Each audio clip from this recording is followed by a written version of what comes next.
Aí, muito bem, meus amigos, tudo certo com vocês? Deixar vocês irem entrando aí na nossa live, deixar o professor Vitor Sales entrar. Já entrou? Vamos chamá-lo aqui então. Aqui, como vocês estão, meus amigos? Tudo certo aí com vocês? Tudo beleza?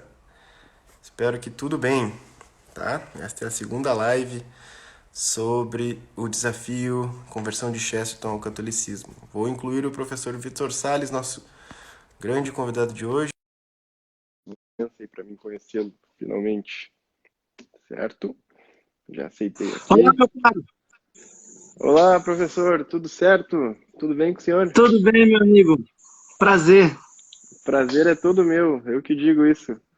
Já acompanho os vídeos aí há bastante tempo, vi algumas aulas suas sobre a vida intelectual, daí eu pensei, esse é o tema certo para a gente trabalhar hoje aí. Uma imensa honra para mim aí. Uma honra para mim também. Parabéns pelo trabalho. Eu acho que o Chesterton tem uma importância crucial na restauração da nossa cultura, esse momento histórico que a gente está vivendo. Eu já pergunto pro senhor de cara, porque a gente não conversou antes, eu estava numa correria aqui. Quais seus livros preferidos de Chesterton, antes de nós iniciar, para eu ter uma ideia? Olha, de cara eu diria a Ortodoxia e a biografia de Santo Tomás. De cara. Depois eu gosto muito do que há de errado com o mundo.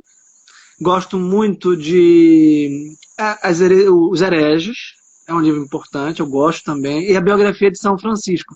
Sendo muito sincero e alegre ao mesmo tempo, eu não li ainda a parte romanesca. Eu ainda não li o Padre Brown, a ficção. Que legal. Que E isso legal, eu não? digo feliz, porque às vezes eu fico triste de não ter mais a experiência de ler Dante pela primeira vez. Então eu ainda tenho a alegria de saber que vou ler pela primeira vez uma obra que eu sei que tem tudo para me cativar profundamente. Que Eu legal, que conheço legal. mais o ensaísta, eu conheço mais o pensador, mais o filósofo, né? Sim, Por causa da minha... E as claro, claro. tuas? Tchê, eu gosto muito, eu tenho uma afeição pessoal muito grande pela obra Hereges, que foi a primeira que eu tive contato, assim, leitura, né? E depois Ortodoxia, claro.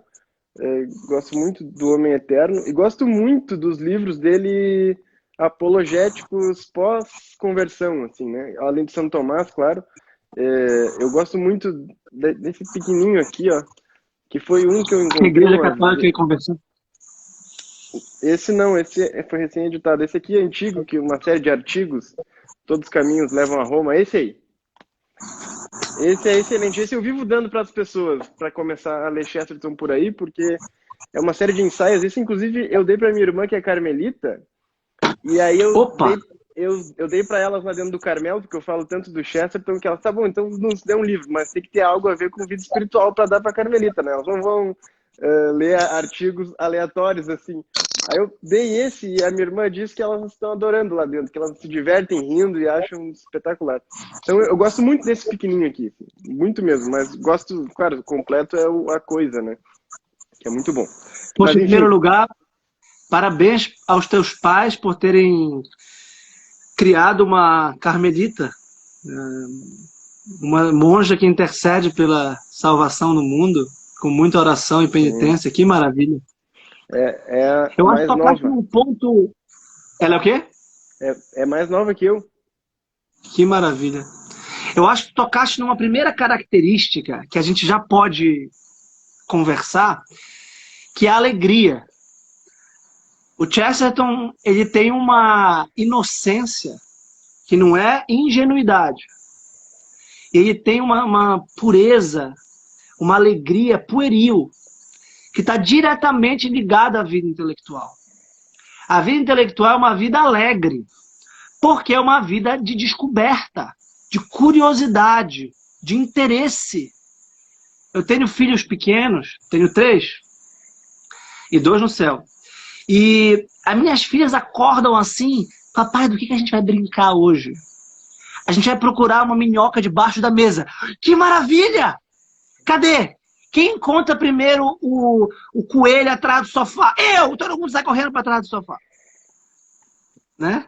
Isso, o Chester, ele é assim, aquela, acho que foi o Lewis, que é um contraponto, é um paralelo, né? É um convergente, é um apologeta importante do século XX também, que diz, a gente só se admira...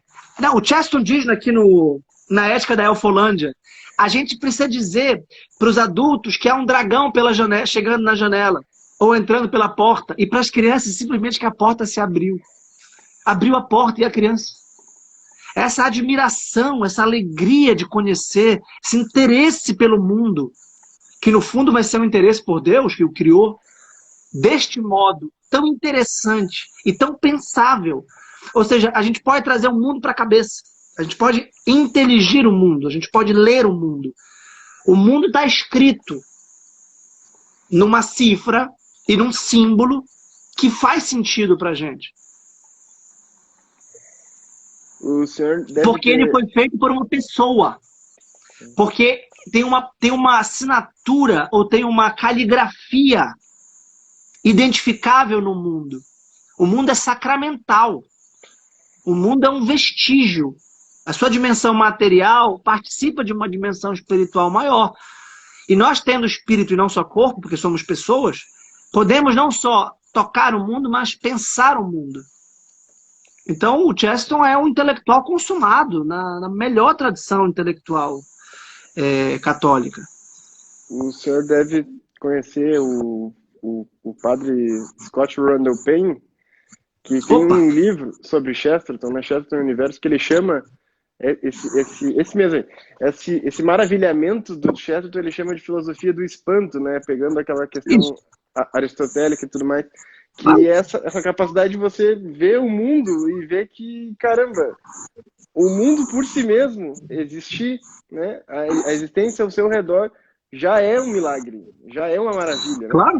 E o Chesterton, falando sobre essa questão da criança, dentro do Ortodoxia, ele diz que assim como tu repete uma mesma brincadeira e a criança se alegra, né? Ele diz que é possível que Deus todo dia diga para o sol, faça-se a luz, e se alegre com aquilo, porque Deus, ele é feliz em si mesmo, né? E nós só conseguimos participar dessa felicidade se nos orientarmos a ele. Mas, enfim, vai ser boa essa live, porque eu nem fiz a primeira pergunta do senhor e nós já estamos aí conversando bastante. Muito bom. Não tem pergunta, não é uma entrevista, é um bate-papo. Eu ia começar levantando assim para nós falar um pouco, né? Principalmente porque vida intelectual a gente está falando bastante, ficou marcado, né? Vida intelectual, os Sertlange. Então, perguntar para o senhor explicar nas suas palavras o que seria essa vida intelectual e como que uma pessoa se sente vocacionada a isso, ou seja, como que a pessoa lida com esse negócio de vida intelectual, porque às vezes fica tão sendo falado que as pessoas elas não param para meditar sobre isso.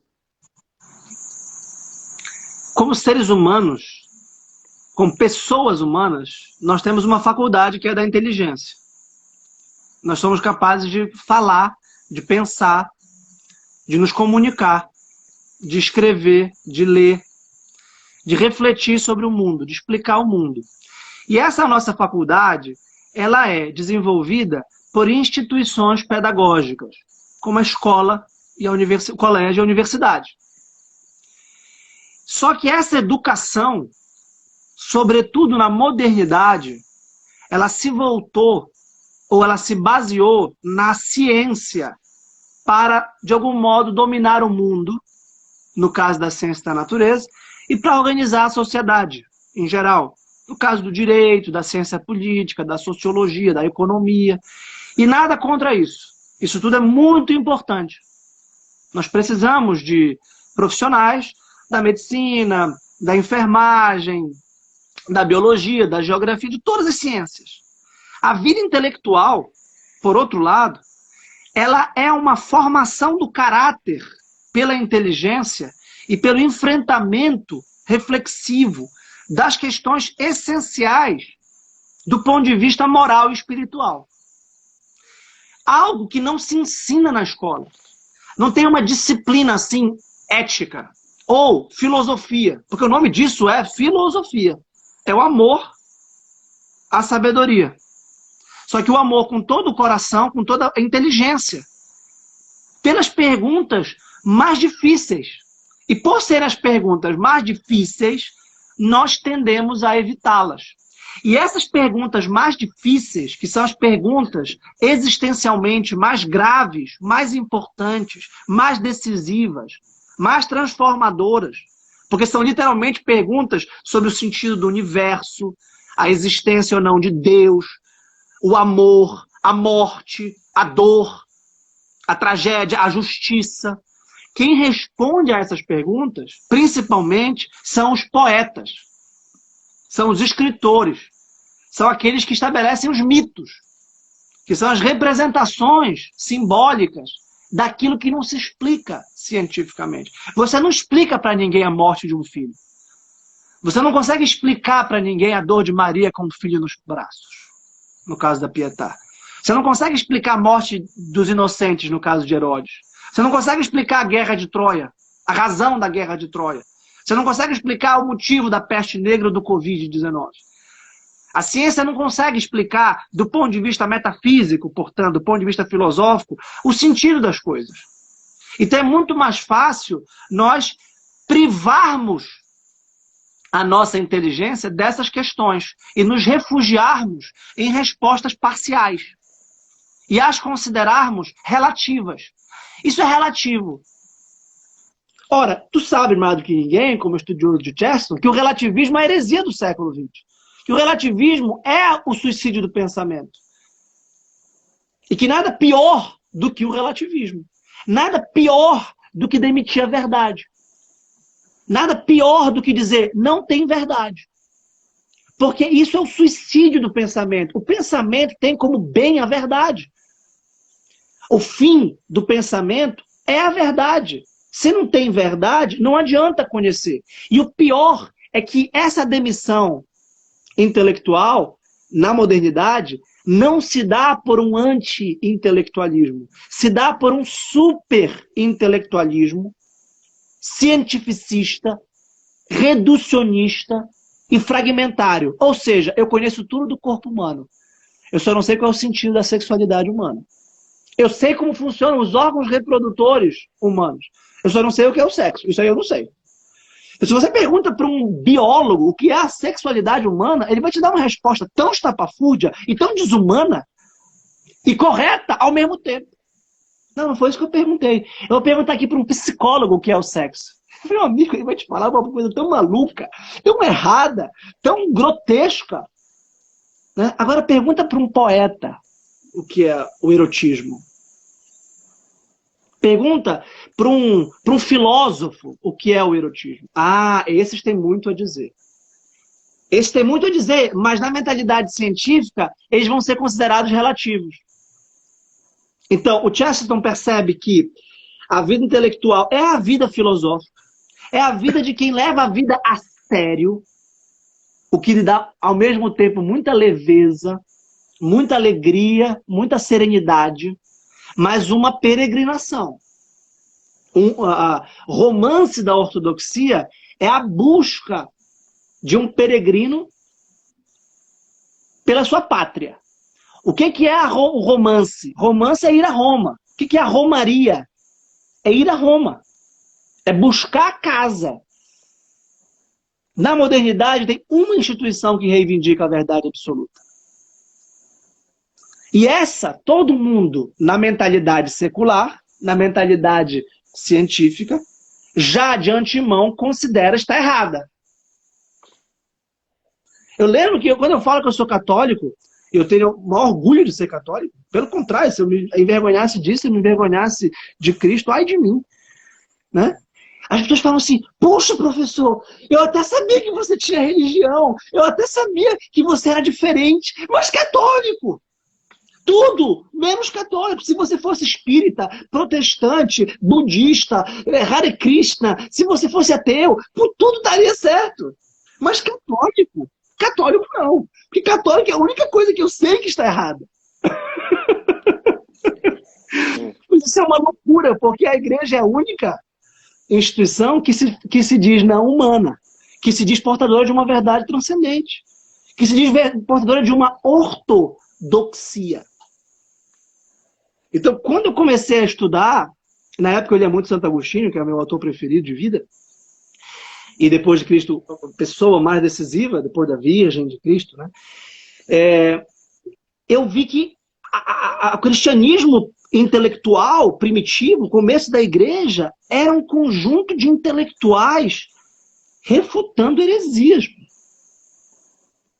Era um conjunto de intelectuais apaixonados pela verdade, e ser apaixonado pela verdade tem um preço que é um pouco incômodo, às vezes, de refutar os erros, de refutar as heresias. Então eu vi que quem no século XX estava na mesma vibe, para usar aqui uma expressão coloquial, na mesma vibração, na mesma voltagem de Santo Agostinho, era Chesterton. Depois eu encontrei o Newman, que é outro gigante. Sim. E que é outro convertido inglês de peso, beato, né? É santo já. Então eu falei, bem, se eu amo Santo Agostinho, de algum modo eu vou gostar de Chesterton. E eu lembro que eu li a Ortodoxia e foi das coisas mais impactantes que eu já li na vida.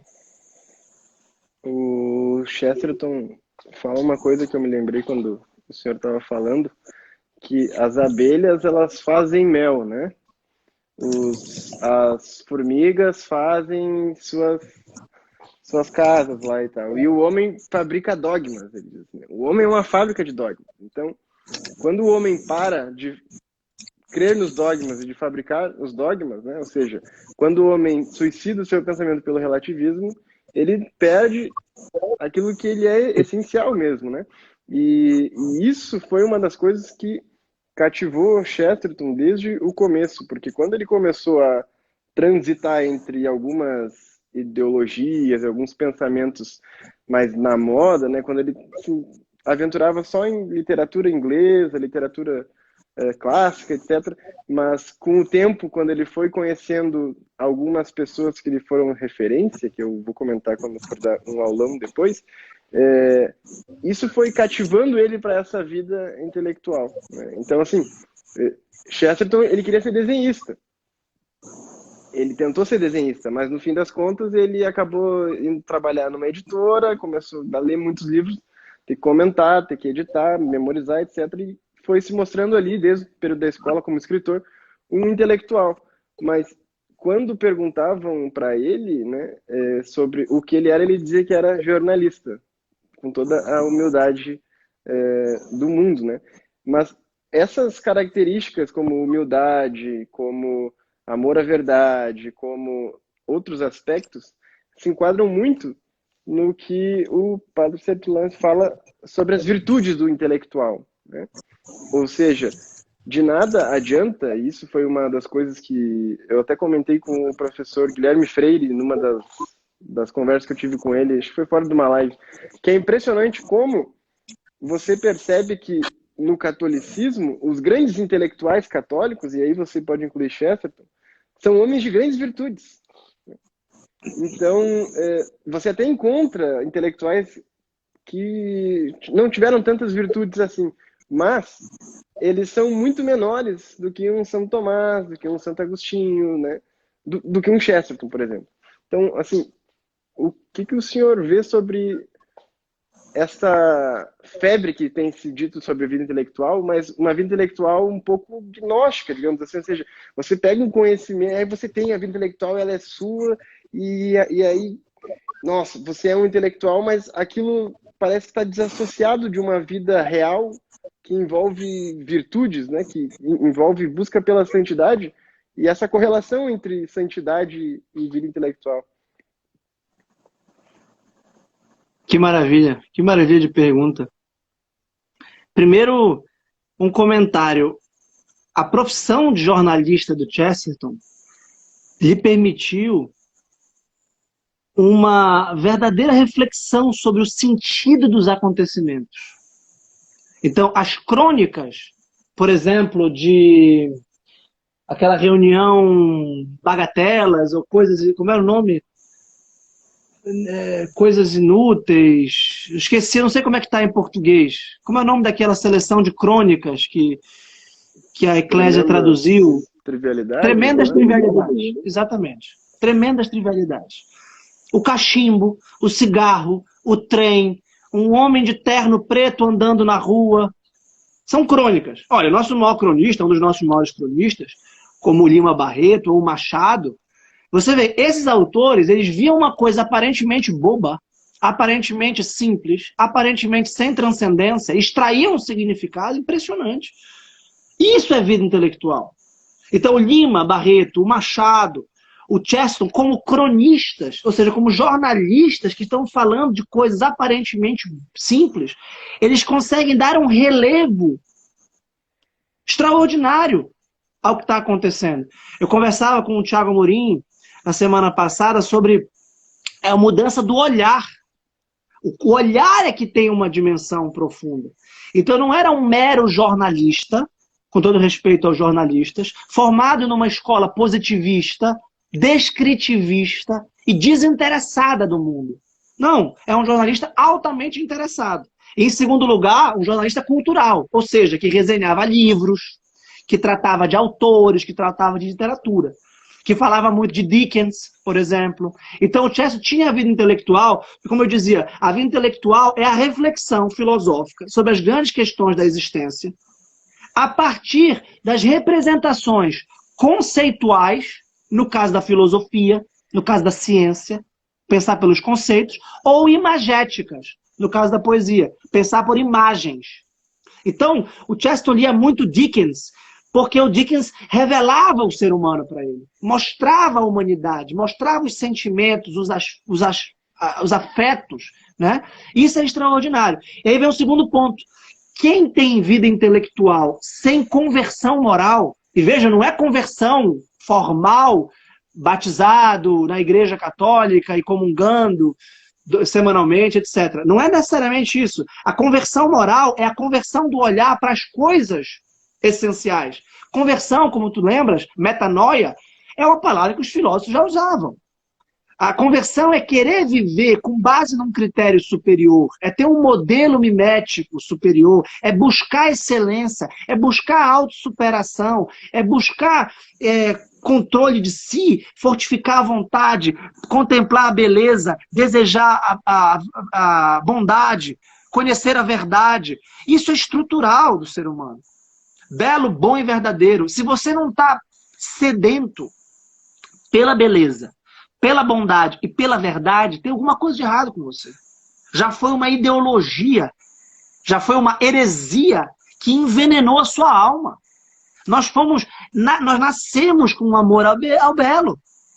Não é possível. Olha, eu fico muito orgulhoso. Uma pequena coisa eu me orgulho, sem vaidade, mas da educação que eu estou dando para minha filhota. Porque eu vejo que com 6 anos, se uma pessoa está mal vestida, se a pessoa está com o cabelo um pouco desgrenhado, tá? Se a pessoa está assim, se ela fala alto, se ela fala errado, ela nota.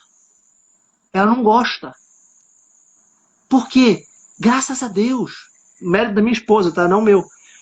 A gente está dando uma beleza da ordenação, da paciência. Ninguém grita em casa. Pelo menos não em tese. Se gritar, tá errado. Porque nós não temos que gritar. A gente tenta se vestir bem, tenta se apresentar bem, tenta falar de coisas boas. Olha, eu escuto muita música clássica, eu gosto muito de música clássica. E se você liga o rádio com a minha filha e tem música ruim, ela chia. Porque ela sabe que isso é submúsica. Isso não é música, isso é submúsica, isso é ruído. Claro, ela está sendo educada. Ela só escuta coisa linda, sem falsa modéstia. Você só escuta coisa linda. Se ligar o rádio, acabou. Né? E mesmo quando é coisa popular, a gente escuta MP Baby, por exemplo, que é muito bem feito. Bienino, fica até o comercialzinho. Então, a santidade como ideal moral da vida intelectual é a consequência necessária da conversão cristã do ideal teórico grego. O que é o ideal teórico ou teorético? Para a gente, a palavra teoria é uma palavra um pouco feia. É uma palavra porque que foi contaminada por uma ideia pragmática de que a vida mesmo é a vida na prática. E que a teoria é uma coisa abstrata, sem sentido. Não, o Chesterton diz, não é isso? Muda o preço a concepção do universo e o vendedor de salsichas será impactado. Então, a concepção sobre o universo, aparentemente abstrato, por isso que o nome desse livro é muito feliz, né? Chesterton e o Universo. É decisivo para a nossa vida. Então, a teoria era a contemplação das verdades, vamos chamar assim, metafísicas, sobre o amor, a morte, a justiça. É a filosofia moral e a filosofia da arte. Que é exatamente isso que a ciência despreza. Então, literatura, filosofia e história são magister vitae, são mestras da vida. E quando a gente aprende o sentido da vida, a gente se santifica. A gente busca incorporar a verdade, porque verdade contemplada é verdade vivida. Verdade contemplada é verdade obedecida. Eu não posso me dar o direito de não querer ser outro Cristo, o próprio Cristo, se me foi apresentado esse caminho, que é o mais belo, que é o único verdadeiro. Né? Então a santidade é o ideal intelectual por excelência, porque é querer não só contemplar, mas viver a verdade. E o intelectual que se aproxima dessa ideia de vida intelectual, que é, Júnior, clássica. Vida intelectual é a vida proposta por Platão. Vida intelectual é a vida proposta por Santo Agostinho. Inclusive, os contemplativos eram os monges. Porque eles tinham vida intelectual. Os beneditinos, por exemplo, para falar da tradição latina, tradição ocidental, eles faziam 3 coisas, basicamente. Trabalhavam para o sustento material, rezavam, a liturgia, obviamente, e estudavam. E o estudo e a oração, eles estão muito ligados. Porque os dois são contemplação. Contemplação de Deus na liturgia, que tem uma primazia, obviamente, e contemplação de Deus no estudo, principalmente da Bíblia, naquele caso ali. Então é uma pena que certas pessoas percebam essa... Olha, o Antônio, que aliás é um amigo pessoal, disse a santidade é a vida intelectual por excelência. Claro, é exatamente isso. No fundo, você vai chegar lá. O Chesterton tem coberta, no fundo, todos os caminhos levam a Roma. Porque Roma é a nossa pátria. E nós estamos expatriados, nós somos peregrinos, perdidos num vale de lágrimas. E eu gosto muito do grande Dante, que nós estamos numa selva escura. Eu não sei se vocês têm a ideia do que é estar numa selva escura. Não tem ponto de orientação, não tem referência, não tem caminho, não tem para onde ir. E a ortodoxia é o caminho pavimentado da verdade. E a ortodoxia é uma descoberta. Olha, a grande Andréa está dizendo, não consigo mais estudar sem orar ou orar sem estudar. Exatamente. Essa é uma pessoa de vida intelectual. E cujo trabalho, aliás, é digníssimo do ponto de vista filosófico. Eu disse isso, inclusive, para ela. Olha, o Gabriel, sábio é o santo filósofo. Exatamente. E aí, Gabriel, o São José Maria tinha um trocadilho engraçado, difícil até de interpretar. É paradoxo, diz ele. Eu acho que é em caminho. Paradoxo. É mais fácil ser sábio do que ser santo. O paradoxo é mais fácil ser sábio do que ser santo. Mas é mais importante ser santo do que ser sábio. Eu acho que é uma coisa assim. Ou seja, quem quer ser sábio sem ser santo, não é sábio. Ainda, talvez. Mas a sabedoria é um caminho da santidade. É isso que o Chesterton percebeu. E aí vem da sanidade. Da saúde espiritual. Porque no fundo, nosso mundo está louco. As pessoas estão loucas. Isso que é impressionante. E por isso estão tristes. E por isso estão tristes. E por isso estão desanimadas. Estão sem alma, sem ânima, sem vibração, sem vontade. Ou então com horizontes pequenos, materiais. E no fundo, o mundo material próspero, mas sem sentido. Pessoas ricas, sem felicidade. E você percebe isso conversando 5 minutos com elas, né? Porque você vê gente de tudo quanto é tipo de classe social, etc., que você não consegue conversar 10 minutos sem uma vida absolutamente, assim, tudo é hedonismo, tudo não tem sentido, tudo é materialismo, tudo se relativiza. É um negócio impressionante. Eu anotei umas coisas que o senhor falou aqui, porque eu fui me lembrando de umas coisas relacionadas a Chesterton e outras que eu achei bem interessante, que eu queria comentar também. A primeira é que essa dualidade, né, entre homem teórico e homem prático, quando apresentaram isso para o Chesterton, se eu não me engano, é no Ortodoxia que ele fala que se fosse para escolher, então que se escolhesse ser um homem teórico, porque quando Roma arde em chamas, os violinistas não adiantam para nada. Mas quem conseguir criar a teoria hidráulica salva, né, a cidade. Então seria o ideal o homem buscar a vida teórica inicialmente, né, para depois conseguir ter uma vida prática ordenada. Mas esse negócio dele explicar as coisas por imagens, isso é uma coisa que o pessoal tem dificuldade em ler Chesterton, porque, nossa, parece meio bagunçado, né? Como se ele fosse uma Santa Teresa escrevendo o que dá na telha, ele vai mudando, etc. Quando, na verdade, ele mesmo explica, olha, eu estou escrevendo para vocês conforme imagens mentais. Então, o que vai me vindo na cabeça, eu vou escrevendo. O que não quer dizer que ele não tenha tudo organizado, né? Que ele não tenha tudo, os princípios todos bem estipulados. E em relação ao que o senhor falou em relação a Roma, o senhor já deve ter ido lá, mas dizer assim, fui a Roma, não tem como explicar para alguém que nunca foi a Roma, né? É uma coisa impressionante. Quando o senhor disse perder um filho, o senhor disse perdeu 2, a gente perdeu um aqui esse ano, a gente é casado há 3 meses, eu e minha esposa, agora já temos outro já, graças a Deus. E estamos com 8 semanas. Na barriga? Sim, isso. Parabéns! 8 semanas. A gente até essa semana vai escutar o coraçãozinho dele. E aí, não tem como você explicar morte de um filho para uma pessoa, não tem como você explicar ir a Roma para uma pessoa. É algo que transcende, né, uma explicação formal, apesar de que você precisa ter explicações, etc. Bom, mas pegando tudo isso, professor, eu queria comentar algo que eu percebi isso desde o início, quando eu me converti, né, uns quase 10 anos atrás, que eu fui percebendo, quando eu comecei a estudar, que todos os grandes homens acabavam que estudavam e que eram geniais, acabavam de algum modo se convertendo ao catolicismo. Esses santos sábios, né?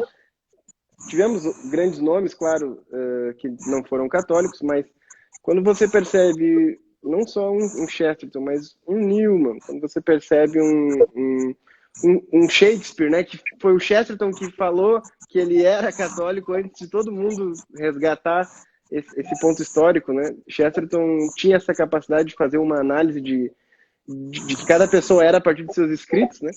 Mas quando você percebe os grandes nomes, como São Paulo, né, que era um grande homem, um intelectual mesmo, você percebe que esses homens acabam chegando no catolicismo, né? Então, assim, é muito próxima a relação entre vida intelectual e catolicismo, assim. Isso se dá por quê? Boa pergunta. Olha, o Gabriel e o Marco registraram o Ponte São José Maria. Paradoxo, é mais acessível ser santo do que sábio, mas é mais fácil ser sábio do que santo. Só para registrar as palavras literais. Bem, essa pergunta é muito difícil mesmo. Eu me interesso muito pela psicologia da conversão, da experiência da conversão. Como eu disse, o meu grande santo é um convertido, né, que é Santo Agostinho. E eu gosto muito do Peter Kreeft também, que é um convertido. Eu estudo muito John Finnis, que é um convertido.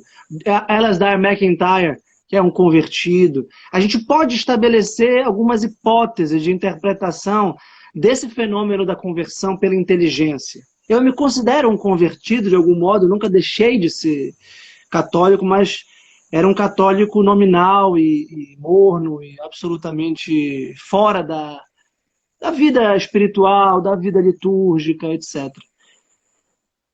Eu acho que o cristianismo é uma religião propícia, de algum modo,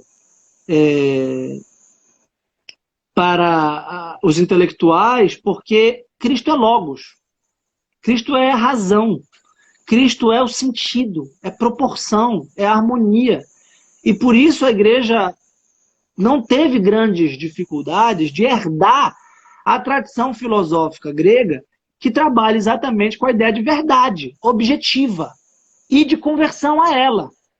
Por isso, quem começa a se dessubjetivar, a se despsicologizar, isto é, a considerar que eu não sou o centro do mundo, eu não sou o centro da existência, mais do que criar as minhas verdades, como se quis a partir de Nietzsche, por exemplo, eu preciso alcançar as verdades por um esforço intelectual e moral. E eu acho que talvez o catolicismo seja a única tradição intelectual, efetivamente, que defende a possibilidade de alcançar a verdade, não só pela fé, mas pela razão. Então, eu acho que o catolicismo tem uma espécie de fé na razão, tem uma aposta na razão. O Papa Bento XVI diz isso, né? Hoje quem salva a razão é a fé, quem defende a razão é a fé. Hoje em dia a gente tem um mundo que é racionalmente contra a razão. Você vai na universidade, todo mundo contra a razão. Todo mundo desconfia. Bem, tem motivo para desconfiar da razão, porque faz parte da própria atividade racional a autocrítica, a reflexividade, a desconfiança, a crítica das heresias, a crítica das ideologias, a crítica das versões retóricas dos sofistas. Isso sim, mas não ao ponto de negar completamente a verdade. Então eu acho que quem procura, acha, né? Batei e vos será aberto, procurai e achareis. Então eu acho que esses grandes autores, eles procuraram muito, eles buscaram com toda sinceridade. E aí vem outro ponto, outra virtude do intelectual que o Chesterton certamente tinha e nos ensina, que tu mencionaste, além da humildade, da inocência, da admiração, a docilidade e a sinceridade. A sinceridade intelectual da busca, de realmente querer, de realmente precisar, de realmente se sentir necessitado e de algum modo de amar. Eu acho que o caminho passa pelo amor sincero e pelo amor também. Amarás o Senhor teu Deus com toda a tua alma, com toda a tua mente, com toda a tua vontade, com toda a tua força, mas com toda a tua mente também. Ora, se você tem a capacidade intelectual, não interessa quanto você tem capacidade intelectual. Você pode ter capacidade intelectual baixa, ou você pode ter capacidade intelectual altíssima, como esses gênios que tu mencionaste. Mas o que interessa é o amor com que a gente mobiliza a nossa capacidade intelectual. É o amor com que a gente busca. Alguns vão querer ler Dante, Santo Agostinho, que são o suprassumo da literatura católica, e vão entender que são autores difíceis muitas vezes. Outros são Santo Tomás de Aquino, que tem uma inteligência sobre-humana. O Chesterton vai buscar alguém da altura dele. Mas veja lá, por que as duas biografias? Isso aqui é muito importante, Júnior, pra gente. Por que as duas biografias são de dois santos que têm, de algum modo, virtudes complementares e opostas? Opostas para o doente. Porque a heresia é o destaque da verdade parcial do todo a que pertence. São Francisco e Santo Tomás. O grande amor, o amor absolutamente desinteressado a quem não merece ser amado, aos pobres, aos desvalidos. O amor total, a entrega absoluta de si em São Francisco. E é muito comovente a biografia que ele escreveu de São Francisco, certamente. E a alta inteligência, porque é a verdade do amor. É a verdade da caritas. Deus caritas est. E, olha aí o Gabriel, hora do amor e analogia entes. os dois caminhos. A ordem do amor de Santo Agostinho, em São Francisco, e a analogia entes de Santo Tomás de Aquino. Então, o grande intelectual, que não era menos amoroso, porque também era muito piedoso, e o ofício de Corpus Christi é a prova consumada disso, que não poderia ter sido composto senão por uma alma apaixonada. E os comentários de Chesterton à liturgia de Corpus Christi são também extraordinários e mostram que ele não é nada intelectualoide. A gente tem a imagem do intelectual, uma pessoa formal, abstrata, sisuda, chata. O intelectual não é isso. Eu conheci gente assim, é verdade, mas os intelectuais que eu admiro, os meus modelos, não são assim. Pelo contrário. São pessoas animadas, alegres, leves e densas. O Chesterton é assim. Então eu acho que esse aspecto, Deus é verdade, Deus é caridade e Deus é inteligência.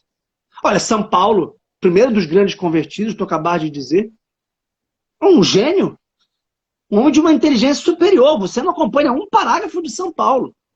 Tá? Você só entende São Paulo porque tu está sendo interpretado há 2000 anos, por gênio do tamanho dele. Senão você não entenderia. Porque claro que é um homem de inteligência superior, mas de coração, de amor superior. É esse homem que compôs o hino à caridade no capítulo 13 da primeira epístola aos Coríntios. É o amor que tudo perdoa, que tudo suporta, que tudo supera. É o amor que permite que a caridade, que a inteligência não seja fator de soberba, porque a inteligência nos torna soberbos. A soberba é o pecado capital e sobretudo do intelectual. Porque aumenta o campo cognitivo do nosso horizonte e a gente acha que pode, portanto, pisar em cima das pessoas, só porque de fato nós estamos acima delas do ponto de vista intelectual.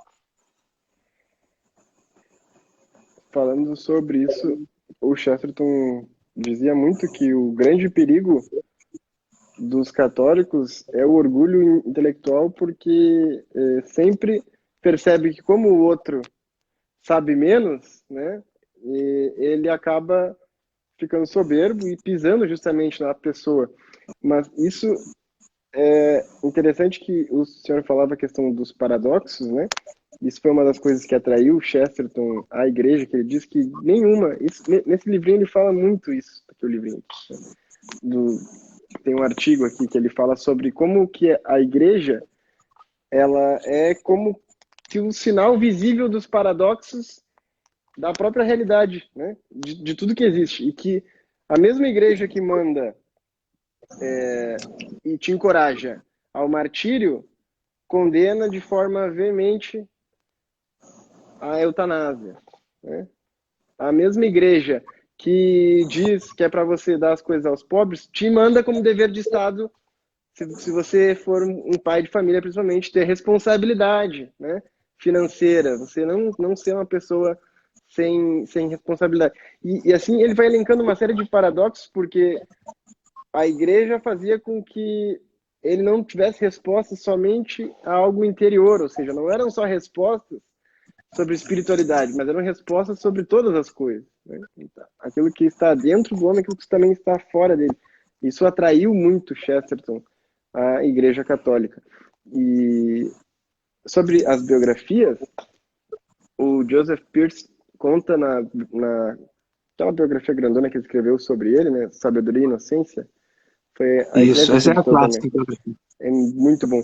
Que quando o Chesterton estava escrevendo a obra de Santo Tomás, ele ficava cantando, né, o Adoro-te Devote, e na procissão de Corpus Christi ele ficou tão assim exultante na caridade que ele desafinadamente veio que sozinho assim no fundo da procissão ia cantando atrás de todos, né? E aquele homem gigante, quase 130 quilos, 2 metros de altura, feito uma criança, né, cantando aquilo, fazia as pessoas se espantarem, mas ele...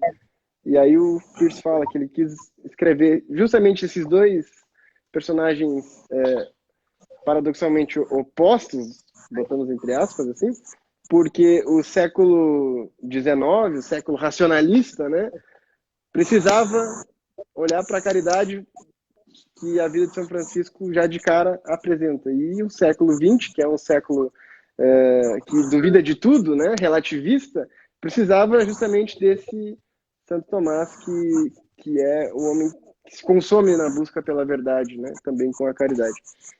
Então, é realmente impressionante a capacidade que um autor próximo a nós, porque se você for ver, fazem uns 80 anos, né, que Chesterton morreu, quase 90 aí, então não está tão distante de nós, é um autor que influenciou vários outros personagens, né, e várias outras conversões.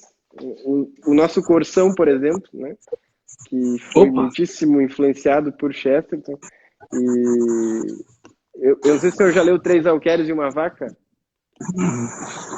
É muito Sim, bom. eu conheço o Corsão. Maravilha. Eu tenho um amigão, o Lucas Santos, que é meu monitor do dialético, que defende com unhas e dentes que o Corsão é maior do que o Chesterton. Ah, é? A gente tem brigas fidalgais sobre isso. Eu não acho, mas eu gosto muito do Corsão também. Muito mesmo. Eu quero me dedicar mais a ele também. Eu tenho aos poucos comprado os livros dele e lido também, mas por enquanto ainda continuo achando que Chesterton é maior. Bom, mas assim, se nós, antes de abrir para as perguntas aqui, vamos responder umas 3, 4 Só um comentário. Olha, o Elzio Ferreira mencionou o meu mestre Benedito Nunes, que, segundo ele e relatos, era um intelectual de vida e trato simples. Bem, Elzio, eu convivi com o Bené muitos anos, pessoalmente, de forma muito íntima. O Bené era um sábio, chestertoniano. Era um homem absolutamente simples, modesto, humilde, generoso até não poder mais, alegre. É um grande mestre. Eu tenho um artigo sobre ele chamado O Encantado. O Encantado. Eu não sei se eu menciono Chesterton, mas tem sabor chestertoniano.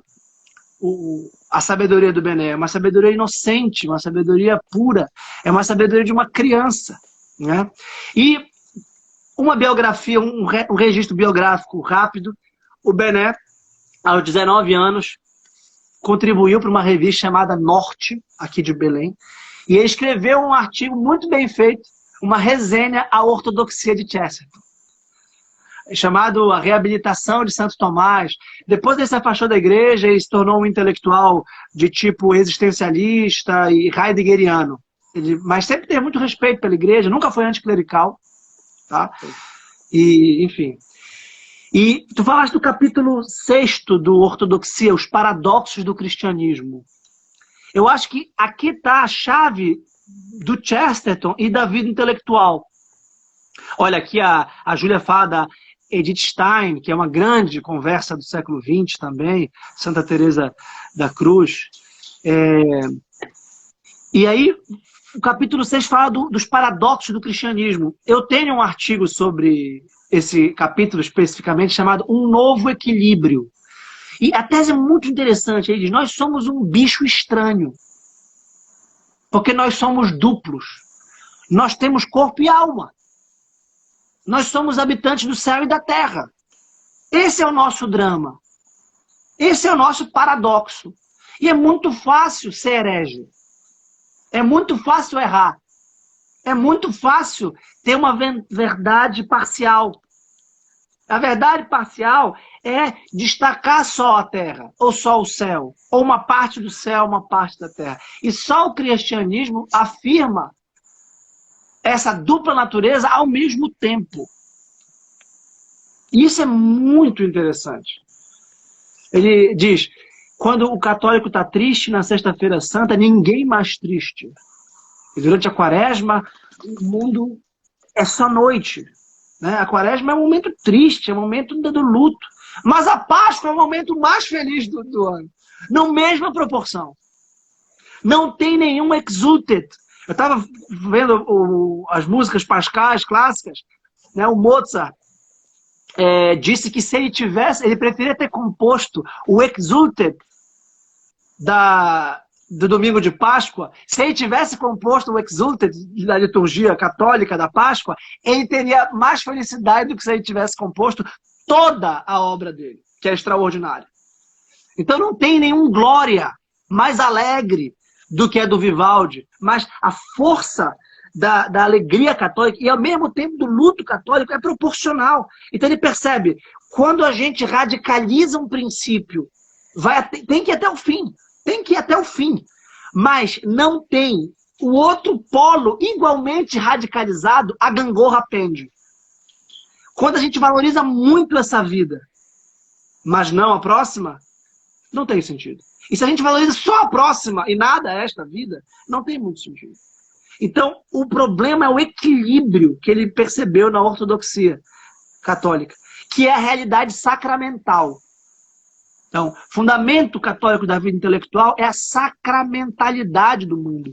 É o fato do mundo ser um sinal, o mundo ser um símbolo que participa de uma dimensão muito mais profunda da realidade. O Chester entendeu isso. E todo mundo, então, se tornou simbólico, mas não no sentido alegórico da simbologia. O pessoal está perguntando aqui, professor, onde que encontram seus artigos? No meu site, dialético.com.br. E eu estou concluindo o meu livro de artigos, que deve ser concluído até julho, se Deus quiser, e publicado ou no segundo semestre ou no próximo ano, no tempo de Deus. Que legal, que legal. Quanto à live, eu vou colocar no meu canal do YouTube. Estão perguntando aqui se vai ser salvo, etc. Eu vou salvá-la no meu canal do YouTube. Sim. Beleza.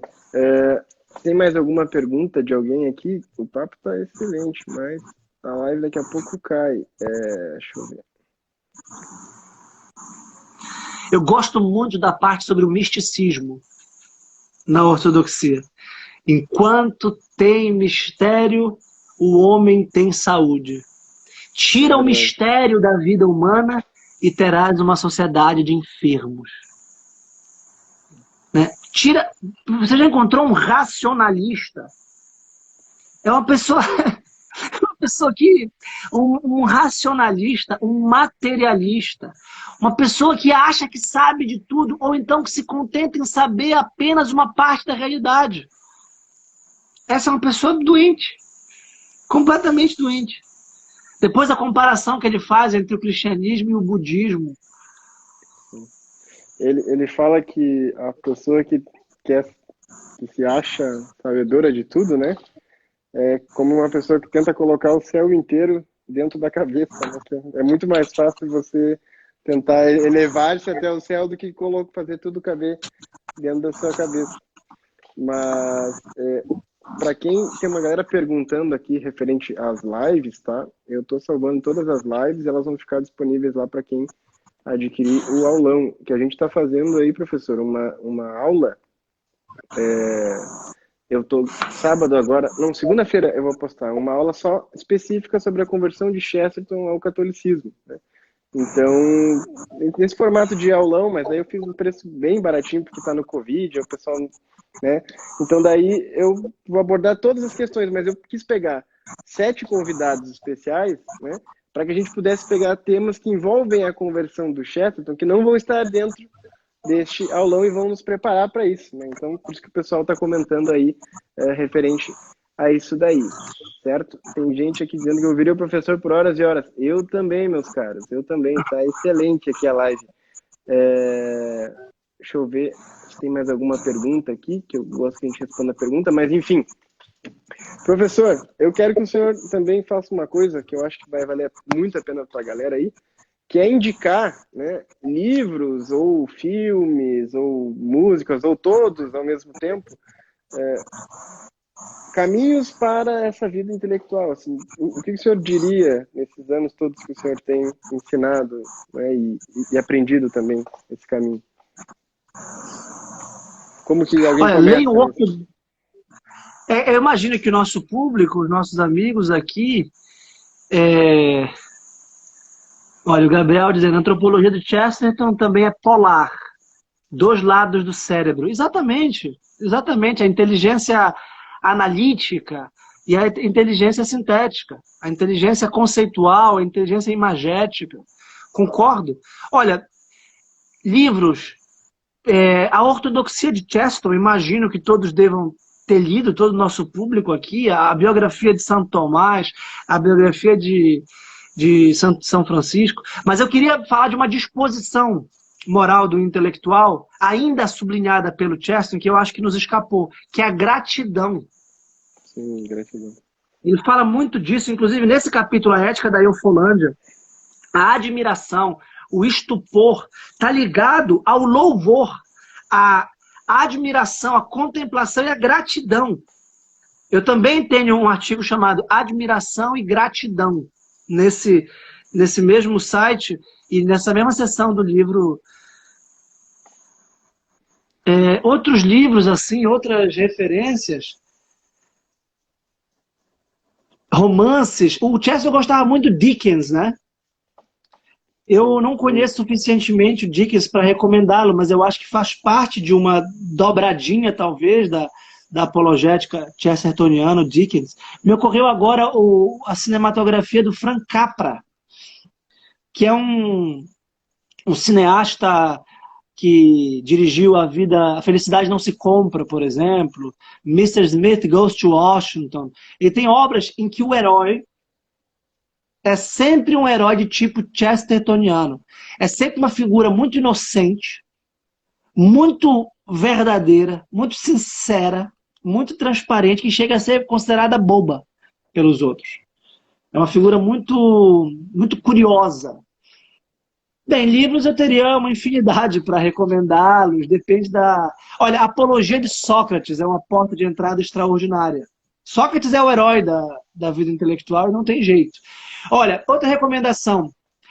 Tertuliano não, Justino Mártir. Os diálogos de São Justino Mártir, que é um intelectual romano pagão convertido ao catolicismo. Esse é um grande fator de conversão também intelectual. Mas a gente já citou São Paulo, Santo Agostinho, Santo Tomás, Newman, né? Aqui Santa Teresa Bendita da Cruz, que foi citada, Edith Stein, que é filósofa de peso, depende muito da pessoa. O Chesterton dizia, né, que de todos os aspectos que fizeram ele não se perder nos pensamentos de suicídio, relativismo, etc., existia um fio de gratidão dele para com Deus, né, por causa da educação familiar dele, que era antipapista. Esse fio de gratidão a Deus fez com que ele não se perdesse. E é impressionante que todos os amigos dele, a esposa dele, os familiares diziam que ele tinha um amor às coisas pequenas tão grande que impressionava as pessoas. Justamente por causa que ele estava sempre grato à criação, né? Olha, eu queria deixar mais... Me perdoa, eu queria deixar mais uma recomendação de quem eu acho que é um digno herdeiro do Chesterton no século XX e está vivo, que é o Peter Kreeft. Sim, muito bom. Parece que se pronuncia Kreeft. Que tem 80 livros publicados de apologética, são livros simples, acessíveis, como 3 filosofias de vida, como Jesus, o maior filósofo que já existiu. Sócrates encontra Cristo, que é muito bem feito. O Peter Kreeft é um excelente autor. Sim, o pessoal recomenda bastante ele mesmo. Bom, 1 minuto e 26 para cair. Eu quero agradecer ao senhor. O meu cachorro está aqui no meu colo enchendo o saco que ele quer passear, ele fica bem louco. E eu quero agradecer muito ao senhor por ter aceitado o convite, pela live. Espero que a gente consiga remarcar outras aí ao longo do ano, né? Sempre que o senhor puder, vai ser um prazer enorme, uma honra imensa. E se um dia vier ao Rio Grande do Sul, mande uma mensagem que aqui sempre daremos um jeito de se encontrar, tomar um café, conversar. Eu gosto muito de encontrar esses professores que eu admiro e aproveitar ao máximo, né? E tem um detalhe intrigante. Nunca vi nenhum professor que reclamasse de Chesterton. Pode ser que tenha um ou outro que diga assim, não é o maior autor, né? Não, leia, é interessante. Mas nunca vi alguém que dissesse assim, não leia Chesterton porque não é bom. Olha, eu que agradeço, Júnior. Foi um grande prazer. Obrigado pelo público que participou. Um grande abraço a Andréia, a Liane, os amigos que participaram. E, claro, vamos se encontrar sim. Eu adoro o Rio Grande do Sul, tenho muitos amigos aí. E eu acho que Chesterton está na ortodoxia canônica do intelectual Vai ocidental cair. contemporâneo, em geral, que geral católico. 2 segundos. Até mais, professor. Valeu.